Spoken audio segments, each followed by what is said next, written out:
have no idea where they got it, but it's illegal. And you're not supposed to have it, and it's not supposed to be leaked.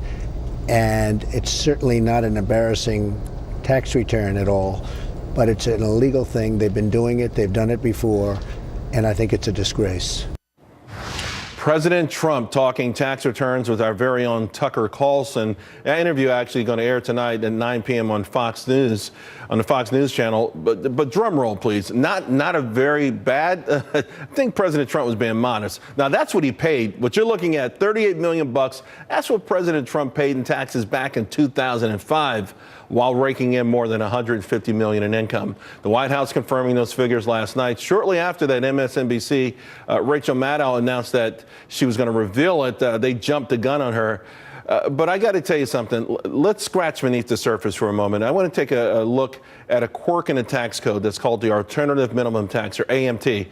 It taxes high earners with big exemptions. The president himself would have been allowed to pay just $5.3 million in federal income tax without it. So my thinking is that you're going to see progressives say we need to keep this in. I'm going to tell you why we shouldn't. But first, let me introduce the panel: Dan Geltrude, Shaw Galani, and Charlie Kirk. Dan, I'm going to start with you. What a lot of people don't realize is back in 1969, there was a report that in 1966, a bunch of rich people paid zero taxes. There was outrage. We were in the middle of the Vietnam War. How could they not contribute? So, of course, Washington, D.C. gets this knee-jerk action, and they go after 155 families. 155 families making $200,000 with the alternative minimum tax. This year probably will hit 4 or 5 million people. That's nuts. That's crazy. That's the kind of tax policy designed to be punitive, but it backfired mostly, although some say in this case it worked. Well, when you go back to 1969 and they actually started this alternative minimum tax, they were focusing in on people who were making $200,000 or more, which by today's dollar is actually 1.1 million. So we have to put that in perspective. The alternative minimum tax is a separate tax. It's an add-on. So when you look at the tax code, we actually have two different taxes: regular tax, alternative minimum tax. But here's the problem, though, Dan, because I want to get everyone in. They never adjusted it for inflation. So now $200,000 is not what it used to be 30, 40 years ago. So now you have people who are just kind of making it, putting their kids through college, and they're paying this tax. It's an insidious tax. Candidate Trump said he wants to get rid of it, and now the left is saying, no, you want to get rid of it just to line your own pockets. But shouldn't we give middle-class workers and families some relief? Absolutely. The problem is alternative minimum tax is actually working too well. Half the people that fall into the alternative minimum tax are making between $150,000 and $200,000 a year.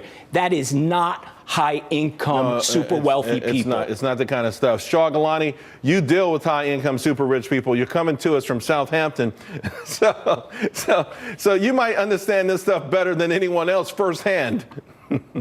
Well, when it comes to Donald Trump, first of all, his $38 million in tax in 2005, of that, $31 million was ATM, was alternative minimum tax.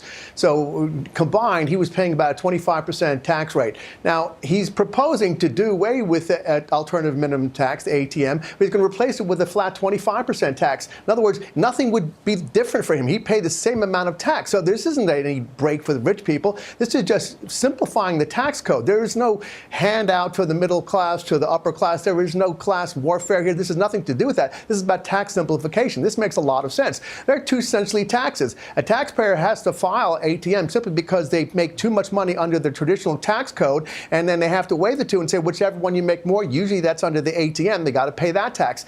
You need to simplify this, make the rules easy for everyone to understand, simplify the different levels of taxation, down to 3 or 5, and that's what we should do, and that's what he's proposing to do. There's no doubt about that. And again, this is an insidious tax that has crushed a whole lot of people who are just starting to make some good money in their lives.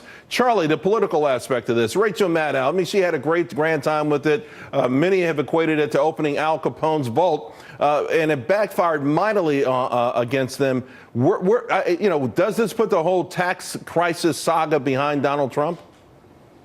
You know, I think one of the greatest moments in this Trump presidency is seeing Rachel Maddow stretch it out, have this almost her Y2K moment, almost like screwing up the Oscars. And she looks down at the tax return and she says, "Oh, he paid $38 million. I wonder to myself, did she actually read the tax return before trying to get people to watch this? Because she made herself look like a fool, and she gave Donald Trump one of the greatest political moments where he can say, yeah, actually, I did pay a lot in taxes. And I think we can all agree the tax code is really screwed up. But look, he paid $38 million in taxes. He also paid a higher tax rate than Barack Obama did, than MSNBC did, than even Hillary Clinton did. And so this whole idea that Donald Trump, he has so much to hide in his tax returns.